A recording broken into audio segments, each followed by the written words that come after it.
কৌশিক, তোর নাম ধরে ডাকে। আই কৌশিক। দাঁড়া তো। ওই কি সমস্যা?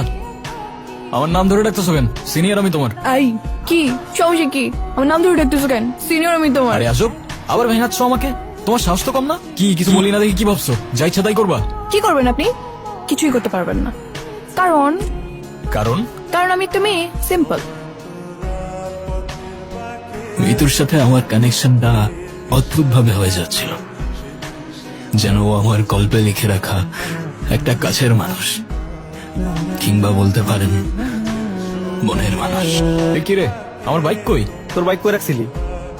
কই রাখছি মানে? এখানেই তো রাখছিলাম আমার বাইক। কি বলিস? কলা ভবনের সামনে আরো 2টা বাইক চুরি হয়েছে আজকে। চুরি হয়েছে মানে? বাইক এখান দিয়ে কই যাবে? এ ভাই, এখানে একটা বাইক ছিল ব্লু কালার, এফজেড ভার্সন 2, দেখছেন? না তো ভাইয়া। এখান দিয়ে কারো নিয়ে যেতে দেখছেন না, না, বাইকটা? না। এদিক দিয়ে না ভাই, ভাই ওইদিকে একটা বাইক ছিল ব্লু কালার, ভার্সন 2 এফজেড, না তো। দেখছেন আপনি? না কাউরে নিয়ে যেতে দেখছেন এদিকে? না না, আমি কলা ভবনের সামনে গেছি, ওইখানেও বাইক নেই। আমিও তো খুঁজে এলাম। কি হয়েছে? কৌশিকের বাইক খুঁজে পাচ্ছে না। কি হয়েছে? বাইক পেয়ে যাবা, চিন্তা করো না। বাইক নামি তো, ওই বাইকের উপর আমার ব্যাগটা রাখা ছিল। কিরে, আসতে বল কর। আসতে মানে? এই বল খেলতে না পারলে খেলা বাদ দিয়ে দে, তোর খেলার দরকার নেই। শোন, আমি তোর কষ্টটা বুঝতে পারছি, বাট এখন তুই থাম না প্লিজ। একটা সামান্য ব্যাটের জন্য এরকম করছো?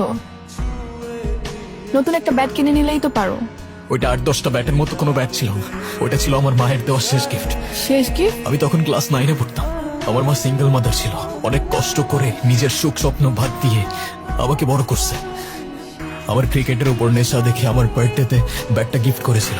যেদিন ব্যাটটা আমার হাতে দিয়ে আমার দিকে তাকিয়ে বলেছিল, বা তুই একদিন আকাশ হবি। দোস্ত, তুই মন খারাপ করিস না। আপাতত না হয় তুই এই ব্যাটটা নিয়ে প্র্যাকটিস কর। ওই ব্যাটটা না থাকলে আমি আর খেলবো না।